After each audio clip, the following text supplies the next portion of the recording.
మీకు మళ్ళా చెప్తున్నా, జగ్గారెడ్డి అధికారం ఉందని తిట్టలేడు. అధికారం లేనప్పుడే ఆడుకున్నా మీతోటి. మీరు 9 ఏళ్ళు అధికారం ఉన్నప్పుడే జగ్గారెడ్డి అపోజిషన్ పార్టీ లీడర్ గా మీతో మేనే మస్తు సంగారెడ్డిలో ఆడుకున్నా. హరీష్ రావు బాగా తెలుసు. జగ్గారెడ్డి ఎదురొస్తుంటే గల్లీలో ఉరకాలి హరీష్ రావు. ఇవన్నీ మాకు చెప్పకండి ఇవన్నీ.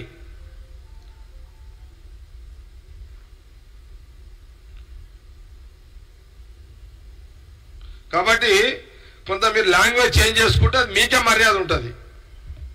కాబట్టి ఇది మీరు మార్చుకుంటే మంచిదని వాళ్ళిద్దరికి బామర్దులో సలహా ఇస్తున్నాను. అయితే ఇంకేదన్నా మీ ప్రశ్నలో ఏమని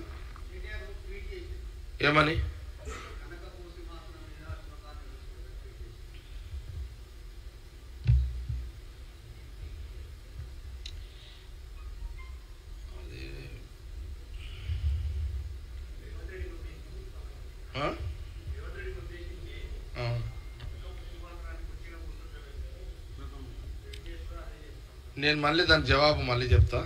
ఇంకేదైనా ప్రశ్న ఉందా? ఇంకేదైనా మీరు అడిగేది ఉంటే ఓకే, లేదంటే నేను ప్రెస్ మీట్ ఆపేస్తాను. ఇంకేమన్నా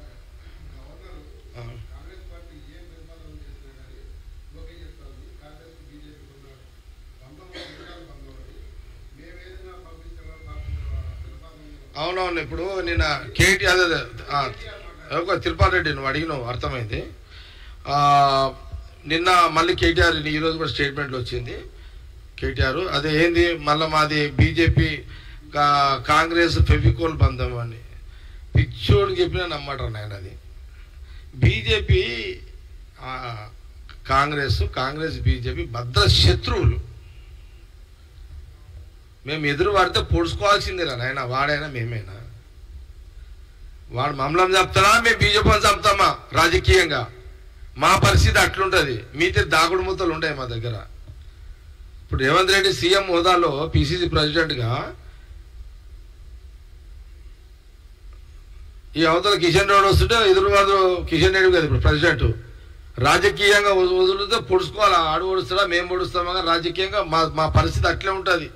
మీ తీరు గోడ మీద కూర్చొని దుంకనికి రాదు మాకు. బీఆర్ఎస్ వాళ్ళ తీరు గోడ మీద కూర్చొని డ్రామాలు ఆడడానికి ఛాయిస్ మాకు ఉండదు, వాళ్ళకు కూడా ఉండదు. ఇది ఫ్యాక్ట్. ఇది బీజేపీకి ఉండదు, కాంగ్రెస్కి ఉండదు. మేము కొట్లాడుకోవాల్సిందే.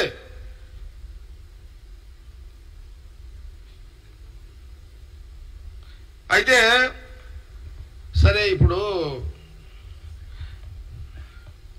బండి సంజయ్ని ప్రెసిడెంట్కి ఎందుకు తీసేసారు? దానికి జవాబు బీజేపీ వాళ్ళు చెప్పాలి. వాళ్ళకు కూడా తెలుసు ఇది కేసీఆర్ చెప్తేనే బండి సంజయ్ తీసేసారు అని. బండి సంజయ్కి తెలుసు కానీ బండి సంజయ్ బయట చెప్పలేడు. బండి సంజయ్కి ఏం తెలుసు ఏంటంటే అకస్మాత్తుగా బండి సంజయ్ని వాళ్ళు బీజేపీ ప్రెసిడెంట్గా దించడానికి కారణము బండి సంజయ్ కేసు. బీజేపీ కార్యకర్తలు ఎవరిని అడిగినా చెప్తారు ఇది కేసీఆర్ ఢిల్లీలో కూర్చొని మోడీ గారికి అమిత్ షా గారికి చెప్పి తీపిచ్చేసారు. ఎందుకంటే రోజు జైల్లో పెడతాడని కేటీఆర్ని కేసీఆర్ని కవితను తిడుతున్నాడు అని తీపిచ్చారు. ఇది వాళ్ళని అడిగితే చెప్తారు మీకు. ఇది మేము సాక్ష్యం అవసరం లేదు. ఇక రేపే జైలుకు పోతుంది అని అన్ని ఛానళ్ళల్లో అన్ని మీడియాలలో బ్రేకింగ్లు పడుతుంటే సడన్లీగా కవిత అరెస్ట్ ఎందుకు ఆగిపోయింది? ఆమె అరెస్ట్ కాకపోవడం కారణం ఏందో ఫెవికోల్ బంధం మీదా మాదా? కాబట్టి అది ప్రజలు డిసైడ్ చేయాలి. అది ఇక దీని మీద పెద్ద పొలిటికల్ విమర్శ అవసరం లేదు. ఇక దీనికి ప్రజలకే వదిలేస్తున్నాం చర్చ. ఏదంతా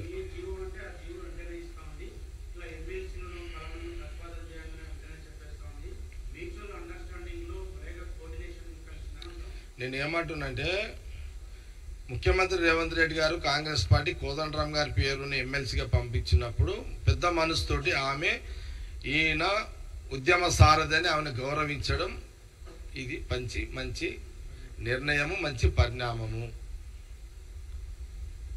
దీని మీద ఎక్కువ తక్కువ ఇంకా కేటీఆర్ హరీష్ మాట్లాడితే అందరు ఉద్యమకాలు పోయి వాళ్ళనే చెప్పులతో కొడతారు.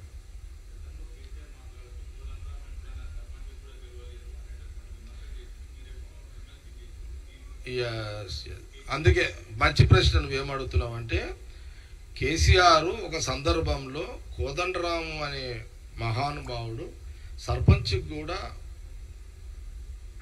ఉపయోగపడాడు, అర్హత లేదు, కాంగ్రెస్ వాళ్ళు ఇప్పుడు ఎమ్మెల్సీ చేసిర్రు అని ఈ కామెంటు చర్చకు వచ్చింది. ఇది జరిగింది.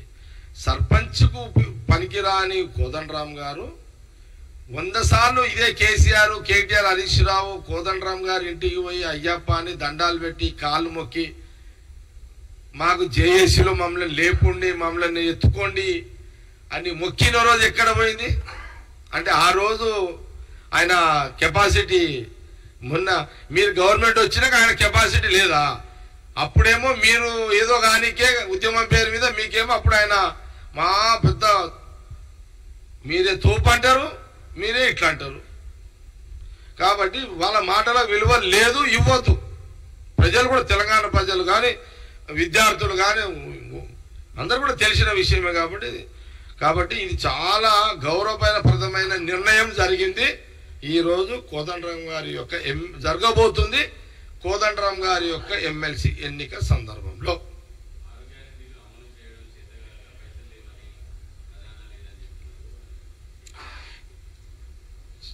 సరే, ప్రశ్నలు అంటే నువ్వే అడుగుతున్నావు, ఎవరు అడుగుతున్నారు ఇక?